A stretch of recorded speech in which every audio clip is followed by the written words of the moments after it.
American Morning, the most news in the morning, period. Weekdays 6 Eastern. I want to ask you first of all about you suspending your campaign to try to get this bill through the House. It didn't make it the first time. Did it hurt you that you weren't able to get enough House Republicans to get it passed? We'll get it passed. I came back and suspended my campaign and got the House into the negotiations at the table, which they had not been before. We were able to get a large increase in the number of Republicans who voted for it. We were able to make significant changes in the bill, which improved it rather dramatically, and I'm confident it will go through the House of Representatives. I'm proud of the work that I did, particularly engaging the House Republicans who'd been completely shut out of any negotiations. It's now going to be a bipartisan and bicameral result. And Senator Obama said he would phone it in. That's the difference. I suspended my campaign and put my country first. And even if I had failed, it was still the right thing to do. We didn't fail. It's going to pass. You know, some of our congressional reporters are saying that even though it is more attractive than it was to House Republicans, this isn't a shoo-in. What are you doing today to shore up support to make sure that those Republican holdouts do vote for this? Oh, I continue to be in conversation with the Republican leadership and my friends in the House. Many of them are friends of mine. I think it's still going to be a tough vote, but I believe that it's going to pass, and I'm glad to have played a role in it. I didn't decide to stay on the trail and call in. I came to Washington and met face to face and worked hard, and I'm very proud of that, and I will always put my country first. Some of your critics said that perhaps it was a stunt, or perhaps that inserting presidential politics gummed up the works. What do you say to that? I think look at what happened. It's the best way to answer that. If you want to get in the minutia, the majority leader, Senator Reid, said I had to sign on to anything that happened that was going to be a legislative package, and then I came back to Washington and said that I shouldn't have come back to Washington. It was a little bit of foolishness there. It shows really how bitter the partisanship is here, especially on the part of some of the leading Democrats. But I'm proud of what we did. The Republicans got engaged. We got a much better package.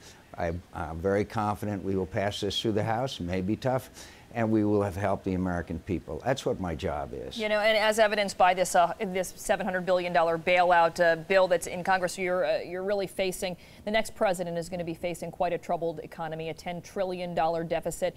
What specifically are you going to be able to do to help the economy if you're in office? Well, create jobs through eliminating our dependence on foreign oil, which is millions of jobs, and stop sending $700 billion a year to countries that don't like us very much, to make health care affordable and available, to eliminate wasteful and unnecessary spending, which has been my record. Senator Obama wants to raise spending by some $860 billion by keeping taxes low. May I ask you though about the Bush's about the president's many more tax millions cut of jobs in America, and I'm confident that we can get them on the right track. Specifically with the president's tax cut, it's set to expire. Are you going to be able to keep that in place given the tremendous deficit we're facing? If you raise people's taxes in a bad economy, then you will hurt the economy very badly. That's a matter of economic record. I don't want to raise anybody's taxes. Senator Obama has voted 92 times to raise people's taxes or against tax cuts as a member of the United States Senate. Again, we look at our records. He's the most liberal senator in the United States Senate. That means on spending and taxes as well. I got to move on to your vice presidential nominee. Of course, the big debate is tonight between Sarah Palin and Joe Biden. And right now, there's been a lot of, I guess, questions being thrown around about your pick, especially after her being unable to answer in an interview with Katie Couric what other Supreme Court decisions besides Roe versus Wade that she does not support. Do you think that was a fair question to ask the vice presidential nominee? I think the American people decide what is fair. I know that there have been attacks on Sarah Palin that have been remarkable to me in many ways, but I have total confidence in her. She's very comfortable in her own skin. She's had more experience in leadership than Senator Obama and Senator Biden put together. She's been a mayor, she's been a governor, she knows energy issues, she negotiated a $40 billion pipeline natural gas to the lower 48. I'm very confident about her credentials and her vision and her strength for America, and so I'm very proud of her.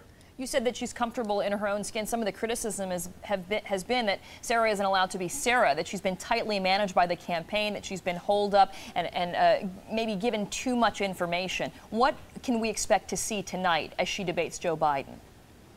Well, I'm sure that all of those critics that you're talking about have been there. Look, the fact is that she'll do fine tonight. She has experience, she has talent, she has leadership, she has great inner strength.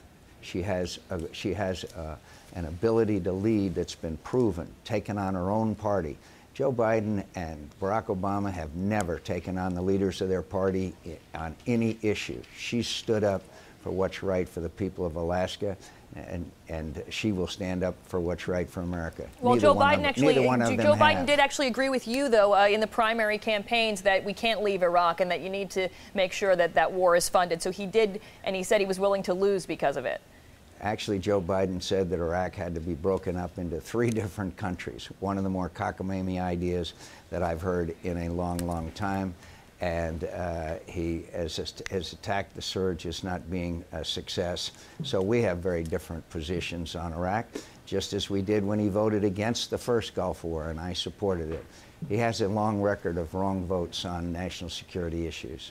I'd love to talk to you more, but we got to let you go. Senator John McCain, thanks so much for joining us this morning. Thanks for having me on. It's always good to be with you. Thank you. You too.